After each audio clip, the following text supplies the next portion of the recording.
Bonjour et bienvenue dans cette nouvelle vidéo de la chaîne YouTube du forum Uberzone. Aujourd'hui, on va à la rencontre d'un membre remarqué et remarquable sur le forum. Il s'agit de DriverZonard. Impossible de surfer sur Uberzone sans croiser une de ses publications. Nous allons l'interviewer afin qu'il partage avec nous sa vision du métier de VTC ainsi que sa façon de travailler au quotidien. Par contre, tout comme sur le forum, DriverZonard tient à garder l'anonymat, il ne veut pas être reconnu physiquement, c'est son droit et on va le respecter. Alors à tout de suite avec DriverZonard.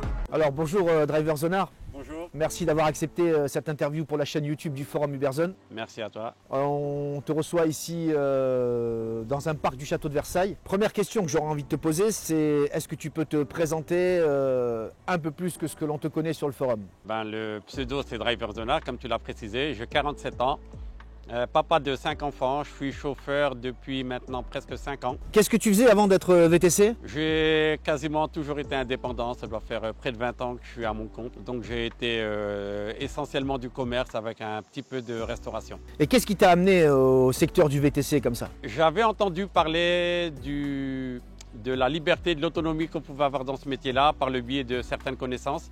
Donc ça m'a donné envie de découvrir le métier et d'approfondir mes connaissances dans ce domaine, et c'est ce que j'ai fait et je me suis retrouvé derrière le volant à conduire des personnes. Et est-ce que tu es content de cette nouvelle vie, de cette nouvelle situation? Très satisfait. D'accord. Comparé à ce que tu faisais avant? Ah, largement. D'accord. On a une liberté qu'on n'aura pas dans un autre métier, même si on est indépendant. Alors une autre question que j'ai envie de te poser aussi, c'est comment est-ce que tu as connu le forum Uberzone et qu'est-ce que tu penses de ce forum? Comment je l'ai connu quand j'ai voulu démarrer en fait, me lancer dans le VTC. Donc en faisant mes recherches Google, c'est les premières pages qui me proposaient. Moi au départ, je pensais que c'était un blog appartenant à Uber, parce que Uberzone, je voyais à l'intérieur que c'était des chauffeurs Uber, comme je ne connaissais pas du tout le forum. Donc au début, j'y allais dans l'ombre, comme la plupart je pense, pendant peut-être 2 années. Je lisais sans intervenir, en essayant de découvrir le métier. Et ensuite, je me suis inscrit et j'ai commencé à participer. Aujourd'hui, je participe activement. Et qu'est-ce que j'en pense? C'est la crème de ce qui se fait dans le domaine. On sait tous à DriverZonard, je pense que n'importe quel membre du forum a croisé une de tes publications. Tu es un des membres les plus actifs qui permet justement au forum d'avoir cette dimension-là et de rendre service à tous ceux qui le fréquentent pour avoir des informations importantes et majeures pour leur activité de chauffeur. Et je voulais te remercier pour ça. Alors il y a quelques mois, tu nous as fait tes adieux sur le forum. On a bien cru qu'on n'allait plus jamais te revoir. Moi personnellement, ça m'a un peu attristé. Et c'est avec grande surprise et avec grand plaisir qu'on t'a vu revenir. Est-ce que tu peux nous raconter un peu ce petit passage, cet épisode dans ta vie? Oui, donc ça a commencé dès 2019, décembre 2019, je me souviens, quand on a commencé à voir les premières arrivées du Covid en France, et on a perdu en quelques mois 50 à 70% de nos chiffres d'affaires. C'est à ce moment-là que je me suis dit que ce n'était pas normal, comme j'ai une expérience de commerçant.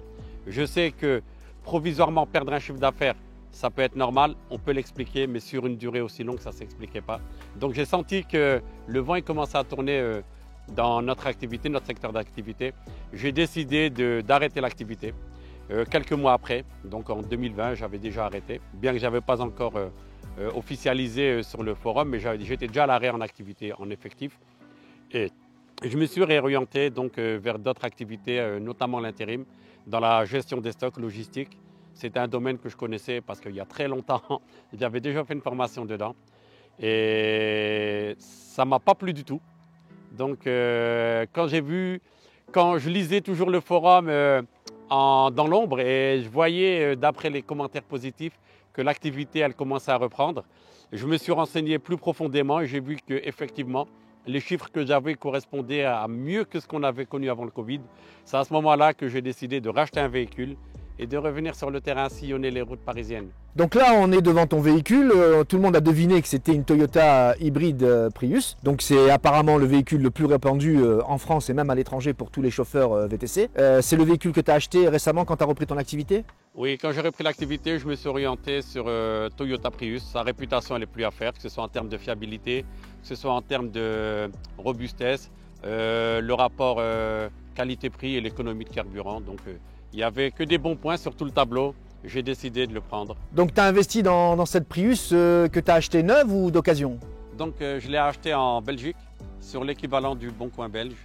Et voilà, parce que je ne trouvais pas ce que je cherchais exactement en France. Comme il y a un très faible kilométrage, quand je l'ai acheté, elle avait 80 000 certifié Toyota. Et moi, c'est ce qui passe en avant, c'est le kilométrage du véhicule. C'est ce que j'ai vu sur le forum. Apparemment, c'est très compliqué de trouver de telles occasions ici en France. C'est un véhicule, à mon avis, qui est très demandé dans le secteur du VTC. Et à mon avis aussi, les délais dans le neuf aussi sont peut-être un peu assez longs. Ce qui a en fait propulsé le marché d'occasion, c'est que les délais du neuf ils se sont rallongés. Les gens énormément se sont portés sur le marché de l'occasion. Le marché de l'occasion, ça a flambé. Et donc la personne qui met un Toyota hybride en vente sur Internet, il va voir son affaire trouver preneur très rapidement. Et avant de passer à ce Toyota Prius, tu as eu quoi comme expérience au niveau des véhicules? J'ai eu une expérience avec un véhicule avant celui-ci qui était également en hybride, un diesel, et une très mauvaise expérience. C'est un véhicule dont l'entretien est très onéreux. Les pièces, elles coûtent relativement cher. C'est un véhicule qui a beaucoup de problèmes de série. C'était quoi comme véhicule? C'était un 508 RXH hybride. L'entretien est relativement cher et comme le moteur est très puissant, le moteur thermique il prend toujours sur le moteur électrique. Donc on est toujours en train de consommer du carburant. Donc le moteur hybride il ne sert pas à grand chose au final. Donc très mauvaise expérience. Très mauvaise expérience. Donc on peut dire aux membres du forum de ne surtout pas s'orienter vers ce genre de véhicule ou de motorisation. Je leur déconseille. Ils perdront non seulement sur le prix des pièces, les entretiens et les frais engagés dessus, et l'immobilisation du véhicule. Parce que nous, non seulement ça nous coûte de l'argent, mais ça nous empêche de travailler. Donc ils perdront sur deux tableaux. Mais il y a des discussions sur ce véhicule-là en particulier, où on voit bien que c'est vraiment le genre de véhicule qu'il faut éviter. Et souvent, les mises en garde, elles viennent d'anciens propriétaires de ce véhicule. Et donc là, tu es sur ce modèle hybride Prius. Et si tu devais changer ou évoluer, tu irais vers quel type de véhicule pour être encore mieux et optimiser encore mieux ton activité de VTC? Oui, moi je pense que je partirais sur du van sous condition. C'est que la mairie, elle nous autorise à utiliser le diesel. Si on a cette info, qui pour l'instant n'est pas claire, parce que Uber il l'autorise ou certaines applications l'autorisent, mais ce n'est pas eux qui décideront le jour de l'interdiction si on aura le droit de circuler.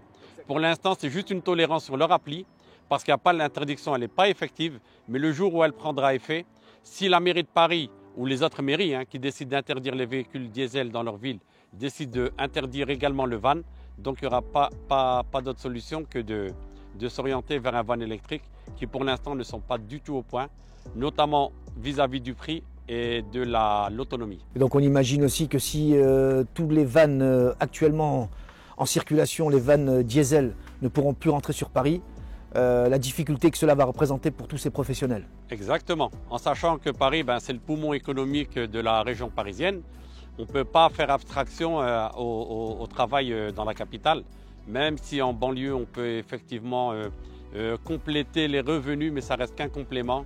Et in fine, je pense que ce sera très compliqué s'il y a une interdiction sur ce genre de véhicule. Et tu penses qu'il y aura une dérogation de par la mairie de Paris pour ce genre de véhicule et ce genre de professionnels? Franchement, c'est une question difficile à répondre. Si on déroge à la règle pour le van, il faudra déroger à la règle pour tous les autres véhicules, notamment des professionnels. Je pense aux artisans avec les véhicules utilitaires, d'autant plus que eux, l'offre elle est quasiment nulle, alors que dans les vannes, on peut trouver un équivalent en électrique. Même s'ils ne sont pas très performants, on a quand même où rebondir. Alors tu nous as dit tout à l'heure que tu étais VTC depuis 5 ans. Est-ce que depuis ce temps-là, tu as réussi à te constituer une clientèle privée? Non, pas du tout. Je n'ai pas voulu me constituer une clientèle privée, c'est un choix personnel.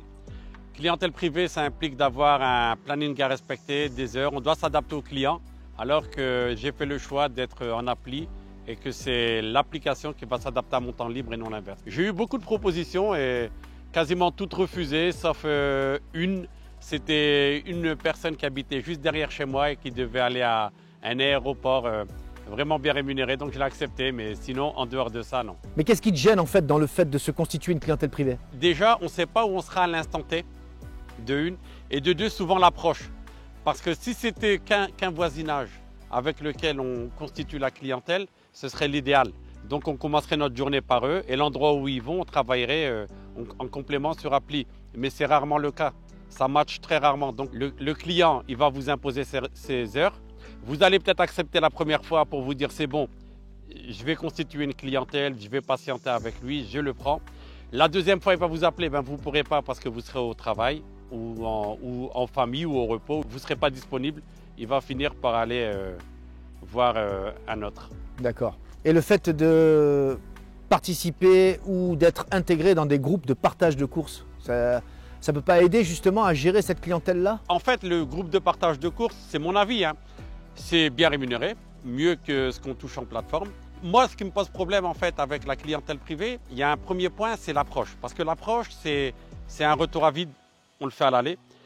Et il y a aussi un autre aspect, c'est comment vous gérez le tarif une fois que vous avez donné votre prix et que vous rencontrez des difficultés sur la route, notamment en région parisienne. Maintenant, ceux qui sont dans d'autres départements, d'autres régions où ça roule beaucoup mieux, où on peut faire 10 km en 10 minutes, comme c'est le cas de Lille où je suis originaire, pour eux, ils peuvent parfaitement. Mais à Paris, la configuration de la région, notamment avec la circulation, elle vous fausse tous vos calculs.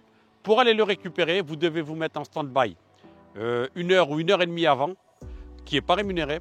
Et ensuite, si vous avez une difficulté rencontrée sur la route, vous n'êtes pas non plus payé et vous le répercutez sur quoi? Une course qui devait vous prendre au final 30 minutes, avec l'approche et une complication, elle peut vous prendre 4 heures. Alors, quelles sont les applications VTC avec lesquelles tu travailles le plus et lesquelles tu préfères et pour quelles raisons? Celles qui tiennent le marché principalement, je vais dire Uber, Bolt, Hitch, FreeNow. Mais je me concentre sur les 2 premières parce qu'on ne peut pas être partout. À force de vouloir être partout, on finit par être nulle part.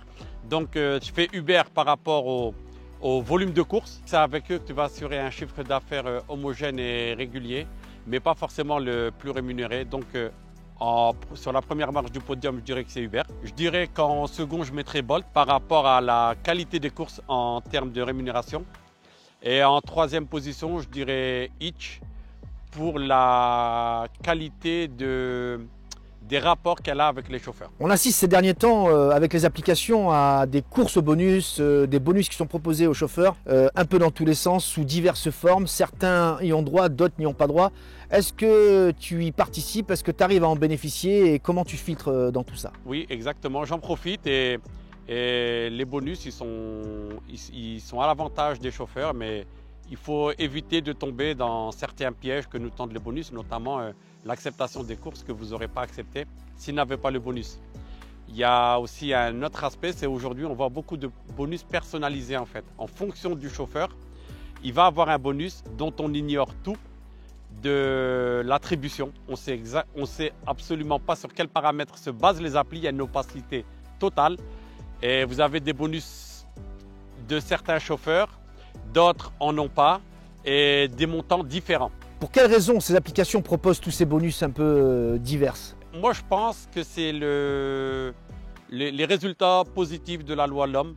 Comme il y a énormément de chauffeurs qui commencent à avoir les informations avant la course et qui filtrent en fonction de leurs préférences, ils se retrouvent avec une ribambelle de courses qui ne sont pas acceptées.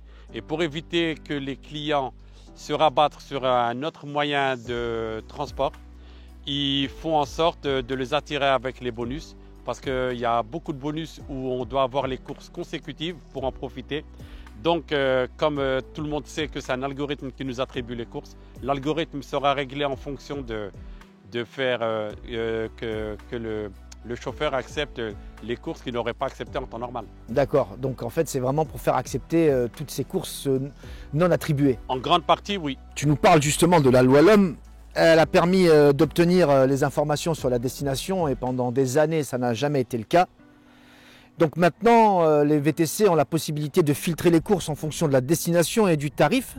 Qu'est-ce que ça a apporté comme changement dans ta façon de travailler et est-ce que ça a un impact positif sur ta rentabilité? Ça a changé totalement notre façon de travailler. Il y a l'avant L'Homme et l'après L'Homme. Avant L'Homme, on devait accepter des courses, ce qu'on appelait nous à l'aveugle. On nous envoyait une course. On ne savait pas où on allait, on ne connaissait pas le montant. Et une fois accepté, on ne pouvait pas l'annuler parce que si on l'annulait, on pouvait être sanctionné. Ça, c'était l'avant L'Homme. Maintenant, c'est complètement différent. La course, on nous la propose, c'est une proposition. Libre au chauffeur à lui d'accepter ou de ne pas accepter la course. Il la laisse sonner s'il veut la refuser. et il accepte s'il veut la faire. Et ça a été largement profitable pour notre rentabilité parce que chacun, en fonction de critères qui se définira, il acceptera ou non une course. D'accord. Et les applications, dans leur obligation d'afficher la destination et le tarif, est-ce qu'elles n'arrivent pas encore à trouver des subterfuges pour essayer de donner le moins d'informations possible? Il y a certaines applications, lorsqu'ils vont vous mettre l'adresse, ils ne vous mettront pas la ville. Et souvent, ce sont des villes pièges où ils vous mettront uniquement un arrondissement. Je vais prendre l'exemple des gares parisiennes. Par exemple, si vous recevez une course où il est indiqué uniquement Paris 10 ou Paris 12, vous savez qu'il y a 99% de chances que ce soit pour Paris 10, vous allez aller à la gare du Nord et 12e, vous allez aller à la gare de Lyon, qui sont deux endroits où uniquement pour accéder sur le dernier kilomètre, vous pouvez mettre 30 minutes, notamment, je pense à la gare du Nord. Donc on voit bien que les applications, elles ne jouent pas le jeu à 100% encore. Non, pas du tout. Il y a aussi encore un autre point, c'est la destination multiple ou la course par étape. Voilà, chez Uber, ils appellent ça la course par étape, où on ne va pas vous l'indiquer. Ça veut dire que vous acceptez une course sans savoir qu'il y a deux arrêts en fait. On va vous mettre une course, vous l'acceptez et au final, vous devez desservir une destination alors que vous êtes en fin de service. Vous voulez rentrer chez vous et vous n'étiez pas informé qu'il y avait deux étapes différentes qui vont vous doubler le temps de route. Donc il y a également un paradoxe avec la loi LOM, c'est qu'on a beaucoup plus d'avantages, mais malheureusement, ils trouvent beaucoup moins de chauffeurs aujourd'hui.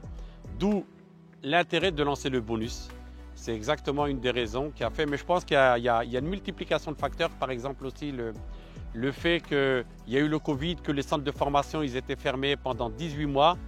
Il y a beaucoup de personnes qui ne pouvaient pas passer la formation pour devenir chauffeur. Ça a largement amoindri le nombre de chauffeurs. Et aussi le fait que beaucoup de chauffeurs, après le confinement, ils se sont reconvertis dans d'autres activités et ils ne sont pas revenus. Je pense aussi à la qualité défavorable de la circulation, notamment parisienne, qui s'est fortement dégradée et qui fait qu'il y a énormément de chauffeurs qui ne veulent plus travailler de jour. C'est d'ailleurs la raison pour laquelle les chauffeurs qui circulent sur Paris, ils voient très peu de collègues. J'en ai fait l'expérience cette semaine. J'ai dû aller 2 fois sur Paris en journée et je voyais quasiment que des taxis. Comme ils ont l'avantage de pouvoir emprunter les voies de bus, le client, ça l'arrange parce qu'il va aller plus vite. Et le chauffeur, ça lui fait moins de pression que de devoir apprendre des rues qui sont archi saturées sur tout le trajet. Un trajet qui vous prend en temps normal 15 minutes, vous pouvez multiplier par 3, voire parfois par 4. Cette différence qui est faite entre les professionnels du T3P, que ce soit les taxis, les VTC, qu'est-ce que tu penses de ça justement? Est-ce qu'il ne serait pas temps quand même que les VTC aient à peu près les mêmes droits que les taxis sur certaines choses? Il faut que les taxis aient les mêmes droits. Maintenant, vous allez me dire qu'ils payent l'autorisation de stationnement. C'est vrai qu'ils payent l'autorisation de stationnement, mais c'est pour le droit à la maraude.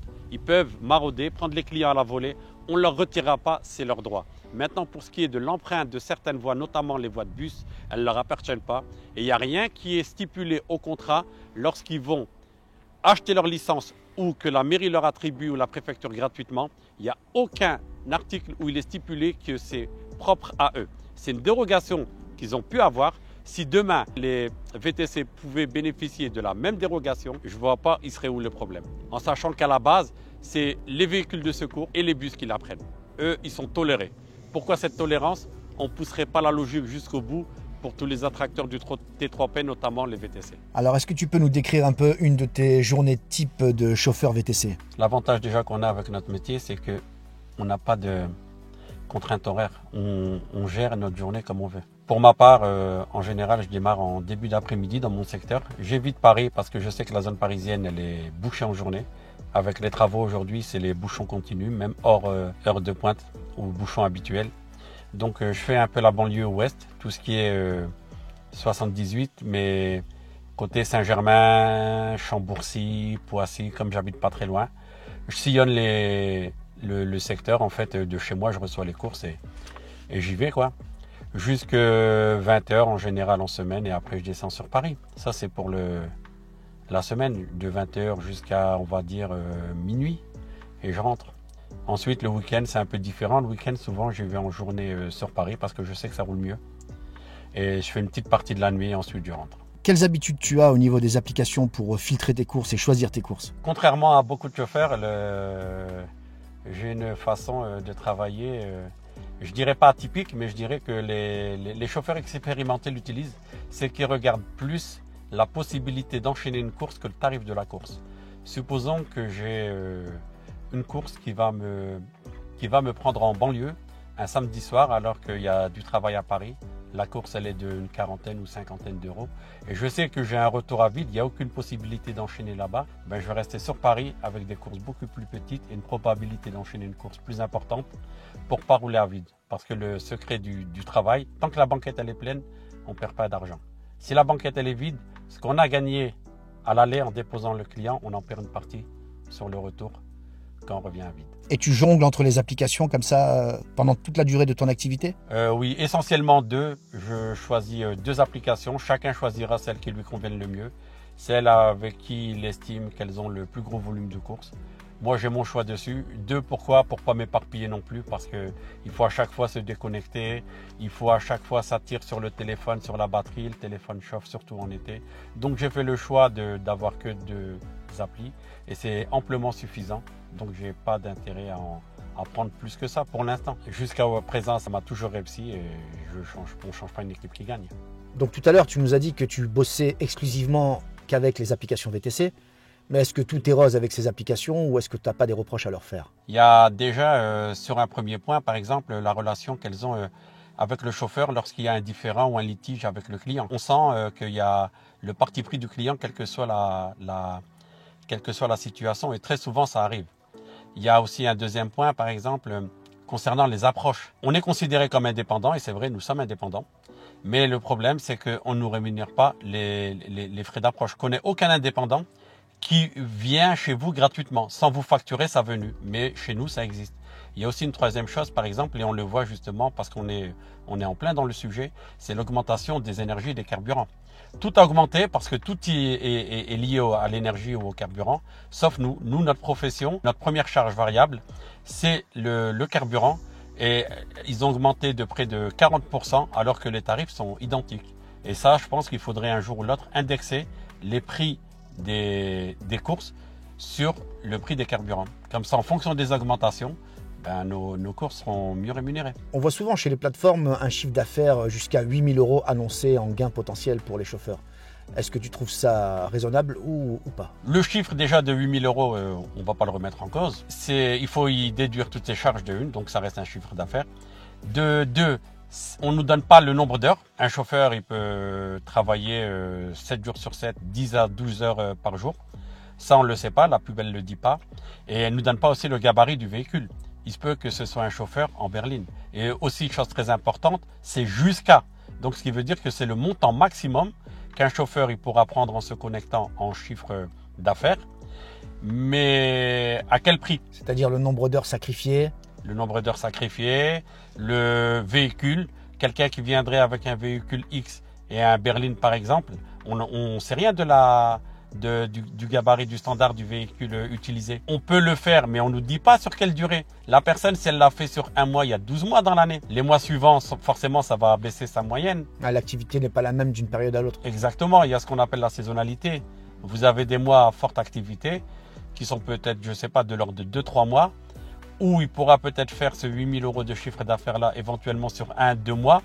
Mais le reste de l'année, ce sera beaucoup plus compliqué à réaliser. Et toi, par rapport à ça, c'est vrai que les revenus, c'est un peu un sujet tabou en France, culturellement parlant. Comment tu te situes? Est-ce que tu as un objectif? Est-ce que tu te fixes des objectifs? Ou est-ce que tu peux nous dire, par exemple, combien tu gagnes en moyenne sur l'année, par exemple, par mois? Concernant déjà les objectifs, moi, je pense que c'est un piège de se fixer un objectif. Pourquoi? Parce qu'en fait, on revient à ce que je disais précédemment, c'est qu'il y a une saisonnalité. Il y a des moments, votre objectif, vous pourriez l'atteindre très facilement et faire beaucoup plus. Et ce complément, il vous aidera à tenir les mois où il y aura beaucoup moins. Je vous prends un exemple simple. Un chauffeur, il se fixe 200 euros d'objectif mensuellement. En hiver, il va peut-être même pas les atteindre ou les atteindre très difficilement. Alors que lorsque les beaux jours ils arrivent et que l'activité bat son plein, il pourra largement les surpasser et ça lui fera une provision pour les vaches maigres, la période des vaches maigres. Voilà, ça c'est concernant l'objectif. Et deuxièmement, concernant les revenus, moi ce que je peux donner, c'est donner en fait un taux horaire. Et en fonction de ça, après les personnes, chacun selon son véhicule répercutera les charges. Et au final, il arrivera à un potentiel revenu.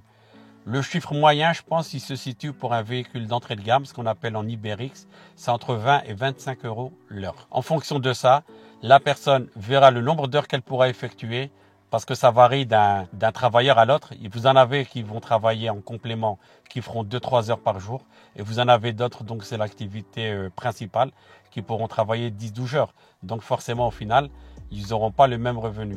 Mais en ayant ce taux horaire-là, chacun il verra en fonction de ses possibilités ou de ses capacités.